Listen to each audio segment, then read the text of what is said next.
शांति। सत्यम शिवम सुंदरम सच्चित आनंद स्वरूप सत श्री अकाल मूरत अल्लाह अकबर। परम पिता परमात्मा की परम प्यारी संतान, प्यारे भाइयों तथा बहनों, आज 13 जनवरी 2022 की मुरली का मंथन प्रस्तुत है। आज बाबा ने कहा, मीठे बच्चे, ये दुनिया जो कांटों का जंगल बन चुकी है, इसको दैवी फूलों का बगीचा बनाना है। नई दुनिया का निर्माण करना है, वर्ल्ड रिन्यूअल करना है। वो तभी हो सकेगा जब आप बच्चे पवित्र रहेंगे और योग युक्त होंगे, क्योंकि तुम बच्चे ही शिव बाबा के साथ नई दुनिया का फाउंडेशन लगा रहे हो।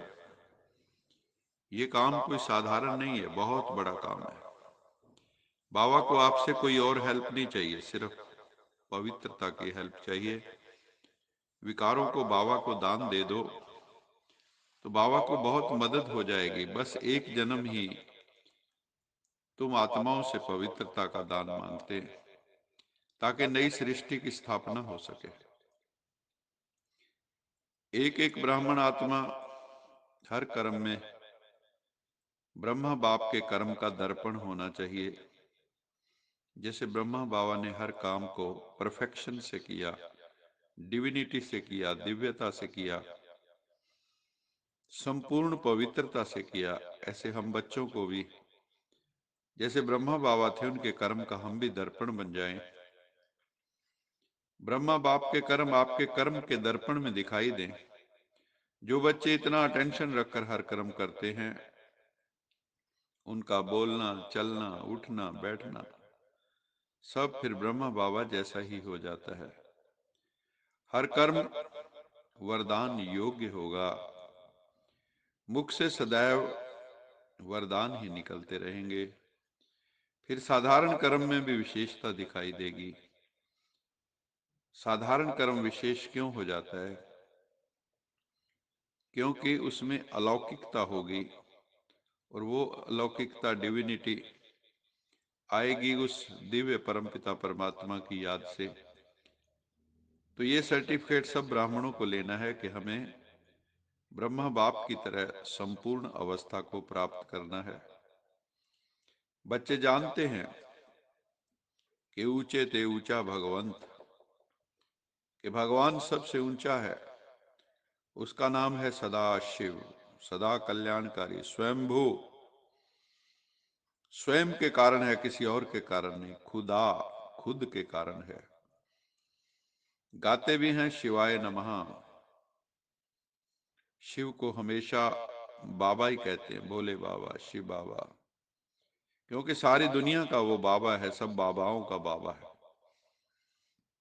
शिव बाबा पहले रचते ही हैं ब्राह्मण बच्चों को।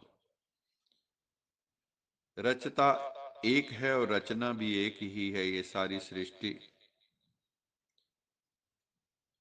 शिव बाबा कहते हैं, मैं मनुष्य सृष्टि का बीज रूप भी हूं। मुझे पतित पावन भी कहते हैं। अपतित दुनिया को पावन बनाने का मेरा कर्तव्य है। जब धर्म की गलानी हो जाती है तो सद्धर्म की स्थापना और अधर्म का विनाश करना, ये मेरी ड्यूटी है, ये मेरा दिव्य कर्तव्य है। जो पावन दुनिया में स्थापन करता हूं वो है हेवन। उसको गार्डन ऑफ अल्लाह भी कहते हैं। फिर दुनिया जब पतित हो जाती है, जैसे आजकल कलयुग है, ये है कांटों का जंगल। सब एक दूसरे को कांटे चुभोते रहते हैं। संख्या भी बहुत बढ़ जाती है। माया रावण का राज्य शुरू हो जाता है। सब एक दूसरे को विकारों के कांटे चुभो रहे हैं। भगवान आके कांटों को फूल बना देता है, ज्ञान और योग की शिक्षा के द्वारा। ये भारत हीरे जैसा था, ये भारत सोने की चिड़िया था। जहां डाल डाल पर सोने की चिड़िया करती है बसेरा, वो भारत देश है मेरा। उसी भारत के लिए कहा जाता है, दुनिया के लिए कहा जाता है कि देख तेरे संसार की हालत क्या हो गई, भगवान कितना बदल गया इंसान। भारत जब हीरे जैसा था, हीरे तुल्य था, तो उसको सुख धाम कहते थे। अब तो ये भारत भी पुराना हो गया है, अब तो दुख धाम हो गया है। बाप कहते हैं मैं स्वर्ग नई दुनिया का फाउंडेशन लगाता हूं, पुरानी दुनिया का तो विनाश होना ही है। मनुष्य कांटे बन गए, एक दूसरे को दुख देते रहते हैं। भारत गार्डन ऑफ अल्लाह था, गॉड ने स्थापन किया था। ब्रह्मा द्वारा गार्डन ऑफ अल्लाह, दैवी फूलों का बगीचा, शिव बाबा स्थापन करते हैं। कांटों के जंगल को बदल के दैवी स्वराज्य बना देते हैं उसको, जहां पर लक्ष्मी नारायण का राज्य होता है, राम सीता जैसी आत्माओं का राज्य होता है। पतित बनाने वाला कौन है? पतित बनाने वाला सिंबॉलिक रूप में है रावण। रावण मैंने रुलाने वाला। रुलाते कौन है? देह अभिमान, देह अहंकार, विकार, काम क्रोध लोभ ओंकार, 5 विकार नर में, 5 विकार नारी में। यही रावण के 10 सिर हैं। वास्तव में रावण का कोई रूप नहीं है, वो तो गुप्त है, लेकिन बड़े से बड़ा शत्रु है, इसलिए हर वर्ष उसको जलाते भी, उसकी एफिजी बना के जलाते हैं। ये जो नेगेटिविटी है, जो ये विशियसनेस है, यही रावण है। जो आसुरी पुना है, यही रावण है हमारे भीतर। इस रावण को जलना ही होगा, क्योंकि परमात्मा आए हैं रावण का वध करने के लिए। निराकार राम आए हैं, शिव बाबा इस रावण का वध करने के लिए आए हैं। वो कैसे होगा? वो ज्ञान के बाणों से होगा। अब इस रावण पर हमें जीत पहननी है श्रीमत के द्वारा। परमपिता परमात्मा की श्रीमत के बगैर कल्याण हो नहीं सकता। बाकी सबकी है आसुरी मत, एक भगवान की ही है श्रीमत। भगवान आज, हे बच्चों, हे आत्माओं, तुम सारा समय देह अभिमान में रहे हो, अब सोल कॉन्शियस बनने का समय है। तुम आत्मा अमर हो, तुम शरीर छोड़ती हो, दूसरा शरीर लेते हो। सतयुग से कलयुग तक तुम्हारा पतन होता है। अब उत्थान की वेला है। संगम युग पर आत्माओं का उत्थान होता है। इस वक्त नई सृष्टि की स्थापना हो रही है। गाया जाता है, ज्ञान सूर्य प्रगटा, अज्ञान अंधेर विनाश। कि ज्ञान का सूर्य जब प्रकट होता है तो समस्त तिमिर, समस्त अंधकार समाप्त हो जाता है। इस समय ज्ञान का सूर्य परमेश्वर शिव प्रकट हुए हैं, और हमारे चित्त के अंदर, हमारे हृदय में, आत्मा में जो अज्ञान का अंधकार था वो नष्ट हो रहा है। यही सच्ची सच्ची शिवरात्रि है, जिसमें भगवान आते हैं, अज्ञान के अंधकार की रात्रि को आकर दूर करते हैं। ये कोई स्थूल सूर्य की बात नहीं है, ये ज्ञान सूर्य परमपिता परमात्मा आकर अंधकार को दूर करते हैं। उसी की याद में हम महाशिवरात्रि मनाते हैं। परमपिता परमात्मा आकर हम सब आत्माओं को पतित से पावन बना देते हैं।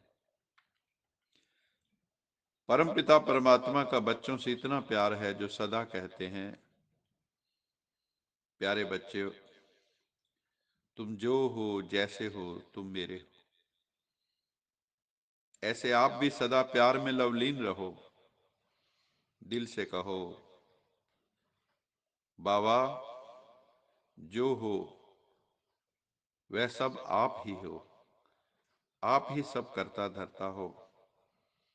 मुझ आत्मा का भी उत्थान आप ही कर रहे हो।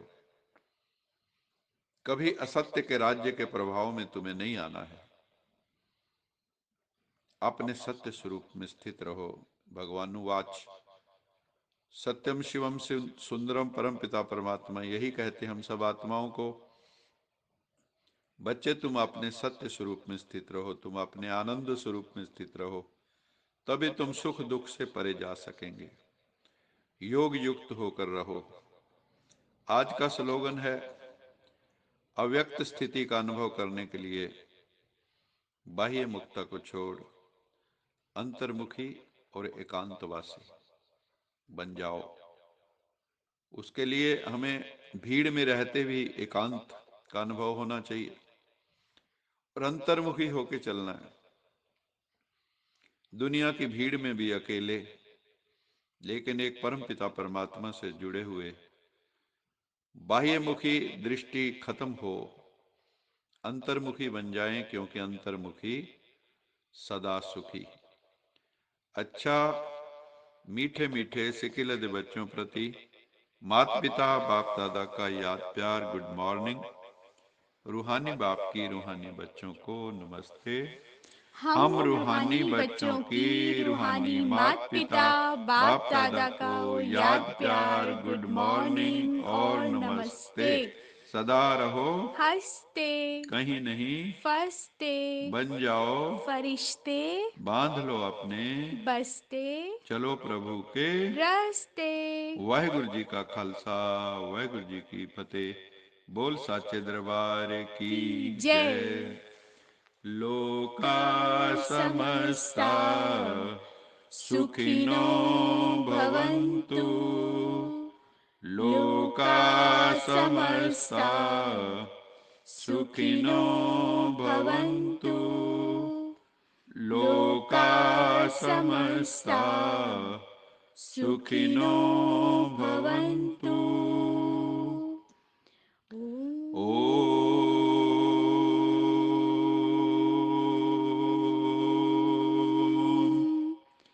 शांति शांति